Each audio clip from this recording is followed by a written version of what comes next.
আজি মোৰ শেষ দিন এগৰাকী মহিলাৰ মাত্ৰ এষাৰি বাক্য ছেকেণ্ডৰ ভিতৰতে সমগ্ৰ দেশজুৰি ভাইৰেল এটি বিশেষ ভিডিঅ'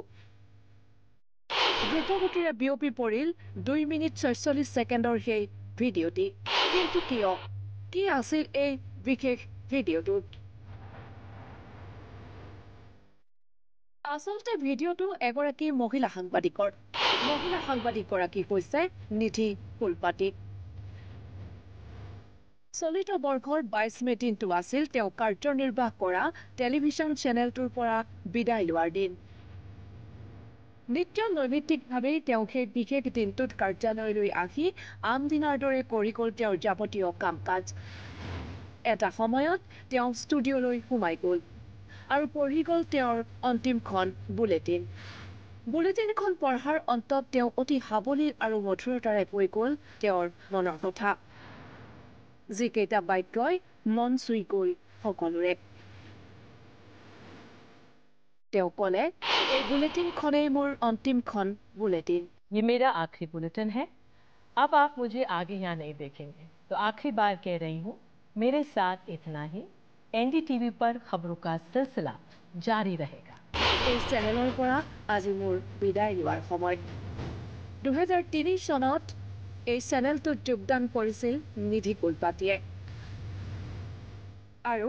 এংকৰ নিধি ফুলপাতিয়ে 22 মে দিনটোত অন্তৰৰ পৰা সকলোকে ধন্যবাদ জনাই ক'লে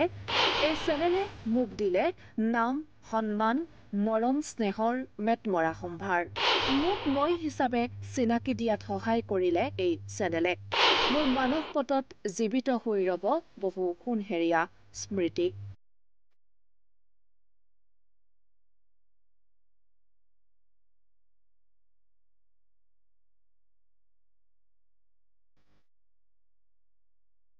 তাৰ মাজতে বিয়পি পৰিল তেওঁ সহকৰ্মীসকলৰ কেইটামান ভিডিঅ'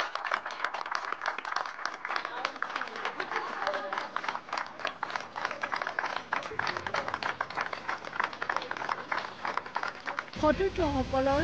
এজনৰ পাছত আন এজনে কৈ গ'ল নিধি ফুলপাতিৰ সান্নিধ্যৰ কথা এজনৰ পাছত আন এজন সহকৰ্মী হৈ পৰিল আৱেগিক তেওঁলোকে ক'লে নিধি মেডামৰ দৰে জ্যেষ্ঠৰ সৈতে কাম কৰিবলৈ পোৱাটো আমাৰ বাবে আছিল সৌভাগ্য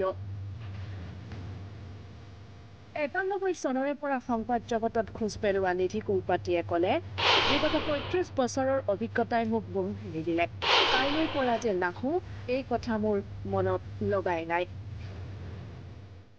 এনেদৰে ভাইৰেল হৈ পৰিল এংকাৰ নিধি ফুলপাতিৰ সেই বিশেষ ভিডিঅ'টি সামাজিক মাধ্যমত যিটো ভিডিঅ'ক লৈ দেশজুৰি চৰ্চা অব্যাহত সাংবাদিক হিচাপে অধিক জনপ্ৰিয় 49 বছৰীয়া নিধি ফুলপাতি নেটিজেনৰ মতে নিধি ফুলপাতি আচলতে সঁচা অৰ্থতেই সাংবাদিক যিগৰাকী সাংবাদিকে এটা প্ৰতিষ্ঠানৰ পৰা বিদায় লোৱাৰ মুহূৰ্তটো প্ৰমাণ কৰি গ'ল আন্তৰিকতা আৰু নম্ৰতা